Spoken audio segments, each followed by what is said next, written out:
ആദ്യത്തെ machine explanation ആണ് വരുന്നത്. അപ്പോൾ ആദ്യത്തെ മെഷീനായിട്ട് ഞാൻ സെലക്ട് ചെയ്തിട്ടുള്ള അനസ്തേഷ്യ മെഷീനാണ്. ഞാൻ OT-യിലാണ് വർക്ക് ചെയ്യുന്നത്, അതുകൊണ്ട് അനസ്തേഷ്യ മെഷീനാണ് ഞാൻ ഫസ്റ്റ് എടുക്കുന്നത്. അപ്പോൾ ഈ അനസ്തേഷ്യ മെഷീൻ്റെ ഒരുപാട് കാര്യങ്ങൾ പറയാൻ തരാനുണ്ട്. പക്ഷെ അതിൻ്റെ ഹിസ്റ്ററി കാര്യങ്ങളൊക്കെ ഉണ്ട്. അപ്പോൾ ഹിസ്റ്ററി ഞാൻ പിന്നെ പഠിപ്പിച്ചു തരാം. അതിൻ്റെ മുന്നേ ഞാൻ കുറച്ച് അതിൻ്റെ ബേസിക് കാര്യങ്ങൾ പറഞ്ഞു തരാം. അതിൽ അനസ്തേഷ്യ മെഷീൻ എന്ന് പറഞ്ഞാൽ, അപ്പം അനസ്തേഷ്യയുടെ ബേസിക് എന്താണെന്ന് ഞാൻ പറഞ്ഞുതരാം. അതായത് 3 കാര്യങ്ങളാണ് കാര്യമായിട്ട് അനസ്തേഷ്യയിൽ നമ്മൾ നടക്കുക. ഒന്ന് സഡേഷൻ, രണ്ടാമത്തത് അനാൽജസിയ, മൂന്നാമത്തെ കാര്യം മസിൽ റിലാക്സേഷൻ. ഈ മസിൽ റിലാക്സേഷൻ ഡ്രഗ്സ് വെച്ചിട്ടാണ് ചെയ്യുന്നത്. അതുപോലെ നൈട്രസ് ഗ്യാസ് യൂസ് ചെയ്യും. ഇപ്പോൾ ഇതാണ് ഈ 3 കാര്യങ്ങളാണ് മെയിൻ ആയിട്ട് വരുന്നത്. അതായത് അനാൽജസിയ, മസിൽ റിലാക്സേഷൻ, പിന്നെ സഡേഷൻ. ഈ 3 കാര്യങ്ങളാണ് അനസ്തേഷ്യയിൽ സംഭവിക്കുന്നത്. ഇപ്പോൾ നമുക്കുള്ളത് അനസ്തെറ്റിക് ഗ്യാസസ്. ഞാൻ ബേസിക് മാത്രമേ പറഞ്ഞു തരുന്നുള്ളൂ. മറ്റുള്ള ഡീറ്റെയിൽ വേണമെങ്കിൽ നിങ്ങൾക്ക് വേണമെന്നുണ്ടെങ്കിൽ ഞാൻ പറഞ്ഞു തരും. ഇതിൽ ഫസ്റ്റ് എന്ന് പറയുന്നത് നമ്മൾ ബേസിക്കലി 3 കാര്യങ്ങൾ പറഞ്ഞ പോലെ തന്നെ, ഈ അനസ്തേഷ്യ നടക്കുന്ന ബേസിക് 3 കാര്യങ്ങൾ പറഞ്ഞ പോലെ തന്നെ 3 ടൈപ്പ് അനസ്തേഷ്യ ഉണ്ട്. അതിൽ ഒന്നാണ് ജനറൽ അനസ്തേഷ്യ, രണ്ടാമത്തേത് സ്പൈനൽ അനസ്തേഷ്യ, 3 ലോക്കൽ അനസ്തേഷ്യ. ഈ ജനറൽ അനസ്തേഷ്യയിലാണ് നമ്മൾ വെന്റിലേറ്റ് ചെയ്ത് ഈ വേപ്പറൈസർ ഒക്കെ യൂസ് ചെയ്ത് ചെയ്യുന്നത്.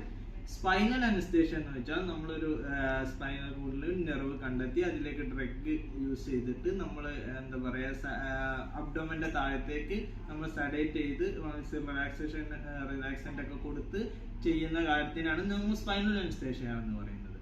പിന്നെ വരുന്നതാണ് ലോക്കൽ അനസ്തേഷ്യ. ലോക്കൽ അനസ്തേഷ്യ എന്ന് പറഞ്ഞു കഴിഞ്ഞാൽ ഒരു പോയിന്റ് നമുക്ക് ഏത് സ്ഥലത്താണോ വേണ്ടത് അവിടെ മാത്രം എന്താ പറയാ ഒരു ഡ്രഗ് കൊടുത്തിട്ട് അവിടെ മാത്രം ജസ്റ്റ് ഒന്നും അറിയാത്ത കേസ് ചെയ്യുമ്പോൾ അവിടെ അറിയാത്ത രൂപത്തിലാക്കുന്നതിനാണ് നമ്മൾ ലോക്കൽ അനസ്തേഷ്യ എന്ന് പറയുന്നത്.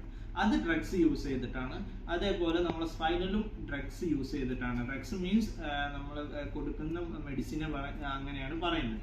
പിന്നെ നമ്മൾ ജനറൽ അനസ്തേഷ്യ ആണ് കുറച്ചും കൂടെ കോംപ്ലിക്കേറ്റഡ് ആയിട്ടുള്ള കാര്യം. അത് വിത്ത് വെന്റിലേഷൻ ആണ് നമ്മൾ ചെയ്യുക. അപ്പോൾ ഈ അനസ്തേഷ്യക് ഗ്യാസസ് ആയിട്ട് നമ്മൾ യൂസ് ചെയ്യുന്ന സാധനങ്ങളാണ് നൈട്രസ്, ഹാലത്തീന്, ഡെസ്ഫ്ലോറൈന്, സെർവഫ്ലോറൈന്. ഈ ഐസോഫ്ലോറൈനും ഉണ്ട്. അതിൽ ഐസോഫ്ലോറൈനും സെർവഫ്ലോറൈനും ആണ് ഇപ്പോൾ നമ്മൾ യൂസ് ചെയ്തുകൊണ്ടിരിക്കുന്നത്. മുന്നുണ്ടായിരുന്നത് ഈ പറഞ്ഞ പോലെ ഹാലത്തീനായിരുന്നു. ഇപ്പൊ നൈട്രസ് ഉണ്ട്. പക്ഷെ ഈ നൈട്രസും അപ്പോൾ ഈ ഇത്രയും ഗ്യാസസ് ആണ് യൂസ് ചെയ്യുന്നത്. പക്ഷെ ഇപ്പൊ നമ്മൾ കോമൺലി യൂസ് ചെയ്യുന്നത് നൈട്രസും ഐസോഫ്ലോറൈനും സെർവഫ്ലോറൈനും മാത്രമാണ്. അതിൽ ഐസോ പൊതുവെ അഡൽട്ടിനും പീഡിയാട്രിക്കിനും യൂസ് ചെയ്യും. ഈ അത് കുറച്ചും കൂടെ കുറച്ച് സ്മെല്ലും കാര്യങ്ങളും കുറച്ച് ഇതാണ്. പക്ഷെ നമ്മൾ പീഡിയാട്രിക്കലി യൂസ് ചെയ്യുക സെർവോഫ്ലോറൈൻ ആണ്.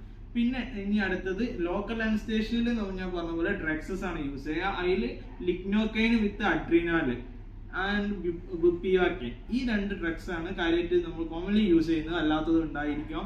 പിന്നെ നമ്മൾ വരുന്നത് സ്പൈനലില് ബുപ്പിവാക്കൈൻ, ഹൈഡ്രോക്ലോറൈഡ് ആണ്. പിന്നെ ഇൻഡസ്ട്രോസ് ആൻഡ് ബുപ്പിവാക്കൈൻ, ഈ സാധനമാണ്. ഇത്രയും മെഡിസിൻസ് ആണ് യൂസ് ചെയ്യുന്നത്. പിന്നെ ലോക്കലിൽ അതുപോലെ ഒരുപാട് ഡ്രഗ്സ് ഉണ്ട്. അപ്പോൾ ഇനി ഞാൻ അടുത്ത വീഡിയോയിൽ നിങ്ങൾക്ക് അതിന്റെ ഹിസ്റ്ററി, അതായത് ഐസോഫ്ലൂറൈൻ്റെ കാര്യങ്ങൾ പറഞ്ഞുതരാം, സെർവോഫ്ലൂറൈൻ്റെ കാര്യങ്ങളും പറഞ്ഞുതരാം. അതുപോലെ അതിന്റെ എങ്ങനെയാണ് നമ്മൾ അനസ്തേഷ്യ, എന്തായിരുന്നു നമ്മൾ ഫസ്റ്റത്തെ അനസ്തേഷ്യന്റെ എങ്ങനെയായിരുന്നു, എന്തൊക്കെ കാര്യങ്ങളാണ് യൂസ് ചെയ്താണ് നമ്മൾ ഇപ്പോൾ കാണുന്ന അനസ്തേഷ്യയിലേക്ക് എത്തിയത് എന്നുള്ളതും ഞാൻ നിങ്ങൾക്ക് വ്യക്തമായിട്ട് എക്സ്പ്ലെയിൻ ചെയ്ത് തരുന്നതാണ്.